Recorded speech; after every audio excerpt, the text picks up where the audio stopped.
آیت نمبر 64 میں ارشاد ہوتا ہے لقد من اللہ علی المؤمنین اذ بعث فیہم رسولا من انفسهم یتلو علیہم آیاتہ ویزکیہم ویعلمہم الکتاب والحکمہ وَإِذْ كَانُوا مِن قَبْلُ لَفِي ضَلَالٍ مُبِينٍ۔ بے شک اللہ نے ایمان والوں پر بڑا احسان فرمایا جب ان میں ایک رسول مبعوث فرمایا جو انہی میں سے ہے۔ وہ ان کے سامنے اللہ کی آیت تلاوت فرماتا ہے، انہیں پاک کرتا ہے، انہیں کتاب اور حکمت کی تعلیم دیتا ہے، اگرچہ یہ لوگ اس سے پہلے یقیناً کھلی گمراہی میں پڑے ہوئے تھے۔ الحمدللہ ہماری خوش نصیبی ہے کہ ایک مرتبہ پھر ماہ نور، ماہ میلاد تشریف لا رہا، بہت جلدی آ گیا۔ ہو سکے تو اس سے پہلے اپنے گھروں کو سجا لیں، جھنڈے لگا لیں، لائٹنگ لگا لیں، تاکہ لوگوں کو پتہ چلے کہ کون سا مہینہ آنے والا ہے۔ ورنہ لوگ اپنی گہما گہمی میں مصروفیات میں لگے ہوئے ہیں، پتہ ہی نہیں، اسلامی مہینوں کے حوالے سے پتہ ہی نہیں ہوتا کہ چاند کی کون سی تاریخ ہے، اسلامی مہینہ کون سا ہے۔ دوسری تاریخیں سب کو یاد ہوتی ہیں اور اسلامی تاریخیں اکثر کو نہیں پتہ ہوتی۔ تو میلاد کا مہینہ شروع ہونے والا ہے، جب لائٹیں جھنڈے دیکھیں گے ہمارے گھروں میں تو دائیں بائیں پڑوسی آ کے ان کو پتہ لگے گا کچھ آنے والا ہے، کچھ ہونے والا ہے، تو دیکھا دیکھی پھر سارے شروع ہو جاتے ہیں۔ ورنہ جب لائٹیں جھنڈے ہم ذرا لیٹ لگاتے ہیں تو باقی بھی لوگ لیٹ ہی لگاتے ہیں، کیونکہ دیکھ دیکھ کے لگاتے ہیں، پھر کسی نے لانی بھی ہوتی ہیں، پھر کہیں سے ملتی ہیں نہیں ملتی، تو ہر بندہ مصروف بھی ہے۔ تو ماہ میلاد تشریف لا رہا ہے، میلاد منانا، خوشیاں منانا، گلیاں محلے سجانا، محفلیں سجانا، لنگر بنانا، تقسیم کرنا بہت بڑی سعادت ہے، نیک کام ہے جس میں دین اور دنیا کی سعادتیں جمع کر دی گئی۔ ہمارے آقا صلی اللہ علیہ وسلم سب سے افضل ہے، مخلوق میں سب سے اعلیٰ ہے، اور قرآن کریم میں 7,000 مقامات پر آپ صلی اللہ علیہ وسلم کا بالکل کلیئر کٹ واضح تذکرہ۔ قرآن کریم میں آپ صلی اللہ علیہ وسلم کے مبارک ناموں کا بھی ذکر ہے، برتھ پلیس کا بھی ذکر ہے، ولادت کی جگہ کا ذکر ہے، مبارک اعضاء کا ذکر ہے، صفات کا ذکر ہے، فضائل کا ذکر ہے، اور تقریباً 27 مقامات پر میلاد کا ذکر موجود ہے۔ قرآن پاک 27 مقامات پر میلاد کا ذکر موجود ہے۔ جو آیت ہم نے سنی سورہ آل عمران کی، اس آیت کریمہ میں حضور کی دنیا میں تشریف آوری کا بیان ہے، آپ کے فضائل اور مناقب، تشریف لانے، پھر رسول بن کر آنے، ایمان دینے آنے، قرآن سکھانے کے لیے آنے، علم و حکمت بتانے، دلوں کو چمکانے، بھٹکی ہوئی انسانیت کو حق کا راستہ بتانے، یہ ساری باتیں اس آیت کریمہ کے اندر بیان ہوئی۔ اب غور کیجئے کہ جب ہم میلاد مناتے ہیں، محفل میلاد سجاتے ہیں، اس میں کیا ہوتا ہے، کون سا غیر شرعی کام ہوتا ہے؟ اب تلاوت ہے، ثواب کا کام، نعتیں ہیں، سرکار کی تعریف ہے، ثواب والا کام ہے، حضور کی ولادت کا ذکر ہوتا ہے، یہ بھی ثواب کا کام، معجزات بیان ہوں گے، فضائل مناقب بیان ہوں گے، یہ ساری باتیں وہ ہیں جو قرآن و حدیث میں ذکر ہوئی ہیں، لہٰذا اس میں تو کوئی غیر شرعی بات ہے ہی کوئی جو غلط بات ہو، شریعت سے ہٹ کے کوئی بات ہو، اس لیے میلاد منانے میں کوئی حرج نہیں، بہت سعادت والا کام ہے۔ اللہ پاک ہمیں خوب میلاد کی خوشیاں منانے کی توفیق عطا فرمائے۔ کل بھی ہم نے سنا تھا جو میلاد مناتا ہے اس کے گھر امن و سکون رہتا ہے، اس کی روزی میں برکت رہتی ہے، اس کی پریشانیاں ٹینشنیں دور ہو جاتی ہیں، رکے ہوئے کام اس کے ہو جاتے ہیں۔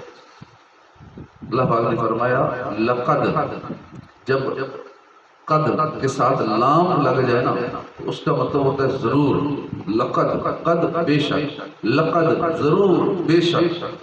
عربی میں جب کسی بات کو نا پختہ تاکید کے ساتھ بیان کرنا ہو تو پھر یہ لفظ استعمال ہوتا ہے لقد، من، لقد، کئی جگہ لقد ہم نے سنا، تو اس کا مطلب ہے جو بات بتائی جا رہی ہے وہ بات ویری امپورٹنٹ ہے، بہت ہی عام بات ہے، اس بات کا انکار کرنے والے بھی بہت سارے ہیں، اس لیے اللہ پاک نے ڈبل تاکید ذکر فرمائی لقد، کیونکہ لوگ انکار کرنے والے پیدا ہو جائیں گے میلاد کے، تو اس لیے فرمایا لقد کہہ کے اور زیادہ اس کو تاکید کر دی۔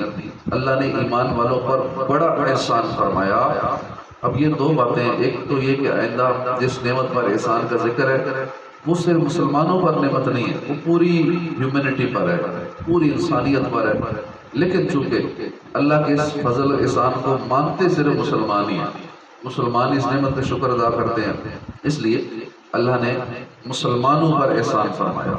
دوسری بات یہ کہ بغیر محنت کے اور بغیر معاوضے کے صرف جو بطور احسان جو ایک کسی پہ انعام کیا جاتا ہے اس کو من کہتے ہیں، لقد من اللہ، من کا لفظ استعمال کیا جاتا ہے، کیونکہ ہم اس لائق نہیں تھے کہ ہم پر یہ احسان کیا جاتا، مگر اللہ نے اپنے فضل سے ہم پہ احسان کر دیا۔ اب اس میں ہماری کون سی کوشش ہے کہ ہم سرکار کی امتی بن گئے؟ ہمارے اس میں کیا ہے؟ تو اللہ کا احسان ہے، ہمیں حضور کو امتی بنا دیا، اللہ نے اپنی محبوب عطا فرما دیا۔ جب ان میں سے ایک رسول مبعوث فرمایا جو انہی میں سے، نہیں اللہ کا احسان ہے جو اللہ نے ہمیں جتلایا ہے، احسان بھی کیا، احسان جتلایا بھی۔ تو اذ بعث فیہم رسولا، ایک نقطہ افروز ایک بات کی بھی ہے، اذ بعث فیہم رسولا، بعث کا مطلب ہوتا ہے بھیجنا، اور خلق الانسان، انسان کو پیدا کیا، خود بھیجا، ایک ہے پیدا کیا۔ اب بھیجا اس کو جاتا ہے جو پہلے سے پیدا ہو، نئی چیز کو نہیں، مطلب نئی چیز یہ نہیں، فرق میں نے پیدا کیا، بھیجا، اذ بعث، بھیجا وہی جاتا ہے جو پہلے سے ہو۔ قرآن میں میرے آپ کے اور تمام انسانوں کے دنیا میں آنے کا ذکر ہی موجود ہے، مگر وہ کیسے؟ خالق الانسان، اللہ نے انسان کو پیدا کیا، خالق پیدا کرنا۔ سرکار صلی اللہ علیہ وسلم کے لیے لفظ استعمال ہوا بعث، مطلب بھیجنا۔ دنیا میں ہم بھی آئے ہیں، سرکار بھی تشریف لائے ہیں، فرق کیا ہے؟ انسانوں کے آنے میں، حضور کے آنے میں فرق کیا ہے؟ لوگ سمجھتے ہیں کہ ایسے وہ پیدا ہو گیا، ابھی پیدا ہو گیا، کیسے پیدا ہو گیا؟ بہت فرق ہے۔ دنیا میں حضور بھی تشریف لائے، ہم بھی آئے، اس لیے ان کا آنا اور ہے، ہمارا آنا اور ہے۔ وہ آئے ہدایت دینے کے لیے، ہم آئے ہدایت لینے کے لیے۔ وہ آئے ایمان دینے کے لیے، ہم ایمان لینے کے لیے آئے۔ وہ آئے قرآن سکھانے کے لیے، ہم سیکھنے کے لیے آئے۔ وہ اللہ کی اعلیٰ ترین نعمت ہے جو بطور گفٹ، بطور تحفہ ہم پر احسان کیے۔ مفتی احمد یار خان نعیمی اس مقام پر فرماتے کہ آپ کا دنیا میں آنا ایسے ہے جیسے ایک حاکم کا، ایک کسی افیسر کا تبادلہ ہوتا ہے نا، ایک جگہ سے دوسری جگہ، صرف تبادلہ ہوتا ہے، عہدہ وہی رہتا ہے۔ تو تبادلہ اس کا ہوتا ہے جو پہلے سے ایک جگہ موجود ہے، اس کا وہاں تبادلہ ہو گیا، نئی تخلیق نہیں ہوئی۔ یہ مطلب نہیں ہوگا اس افسر کی تخلیق ہی اب ہوئی ہے، یہ یہاں ٹرانسفر ہوا تک نیا تخلیق ہوئی اس کی، بلکہ وہ پہلے موجود تھا، صرف تبدیلی ہوئی ہے۔ پہلے یہاں کا ڈی سی تھا، اب ٹھیک اس ڈسٹرکٹ کا ڈی سی ہو گیا، پہلے یہاں کا آئی جی تھا، ٹھیک ہے اب اس صوبے کا آئی جی ہو گیا۔ ایسے ہی اول و آخر نبی صلی اللہ علیہ وسلم کے نور مبارک کی تخلیق تو پہلے سے ہو چکی تھی، ساری مخلوق سے پہلے تخلیق ہو چکی تھی۔ دنیا میں آنے سے پہلے آپ عالم ارواح میں بھی رسول تھے، اب رسول نہیں بنے، سارے نبیوں کو پہلے بھی فیض دے رہے تھے، گویا کہ اس وقت آپ عالم ارواح میں رہ کر انبیاء کرام کے واسطے سے دنیا کو اپنے انوار سے نواز رہے تھے، اور اب خود دنیا میں تشریف لے، اب ڈائریکٹ دنیا کو نوازنا شروع فرما دیا، ڈائریکٹ لوگوں نے زیارت کرنے شروع کر دیا۔ اس کے بعد اللہ پاک نے فرمایا کہ وہ ان کے سامنے اللہ کی آیتیں تلاوت فرماتے، انہیں پاٹ کرتے۔ یعنی دنیا میں کیوں آئے حضور؟ کچھ مقاصد تھے آنے کے، اللہ کی آیتوں کو پڑھ کر سنائیں، اس لیے تشریف لائے، برے عقائد سے، برے اعمال سے، برے اخلاق سے، برے کردار سے، برے نظریات سے، ہر طرح کی بری چیزوں سے، گندگیوں سے پاک کریں۔ اسی طرح فرمایا کہ انہیں کتاب اور حکمت کی تعلیم دیتا ہے۔ اب کتاب سے مراد قرآن پاک ہے، اور حکمت سے، حکمت کا ایک مطلب ہے سنت اور حدیث پاک۔ آج کل فتنوں کا دور ہے، لوگوں کے اندر مسلسل سستی بڑھتی چلی جا رہی ہے۔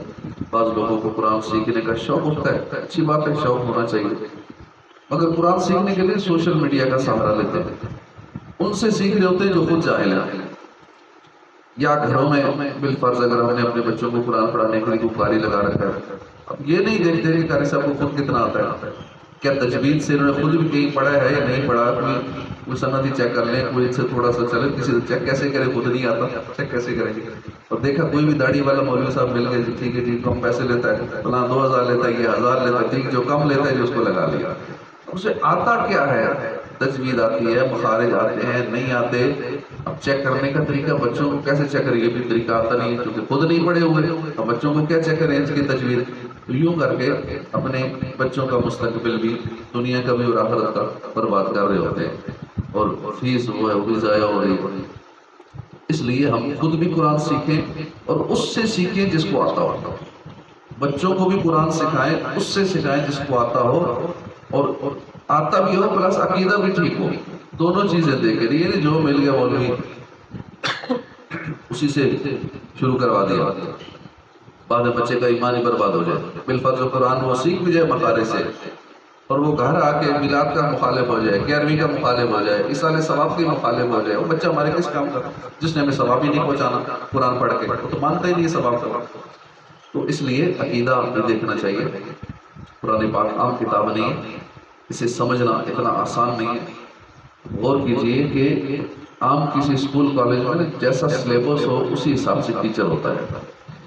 اب ایک اسکول کا ٹیچر وہ کتنا ماہر ہوگا، اور ایک یونیورسٹی کالج کا ٹیچر اپنے سبجیکٹ کا کتنا ایکسپرٹ ہوگا، سبجیکٹ میٹر ایکسپرٹ ہوتے ہیں ہر ایک اپنی فیلڈ کا۔ اسی طرح اوپر یونیورسٹیز میں چلے جائیں، مزید اوپر چلے جائیں، تو ہر ایک بندہ اپنے سبجیکٹ کا اسپیشلسٹ ہوگا، ماہر ہوگا۔